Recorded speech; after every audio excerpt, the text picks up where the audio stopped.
হ্যাঁ হুজুর এসছি না? তাই তো আমাদের হুজুরই তো। হুজুর আসসালামু আলাইকুম। ওয়ালাইকুম আসসালাম।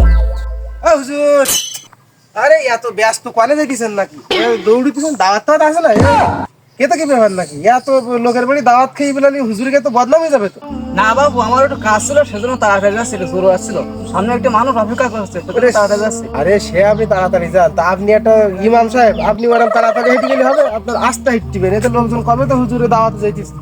আচ্ছা ঠিক আছে ভাই, ওরা আসতে যাচ্ছে। যান, যান।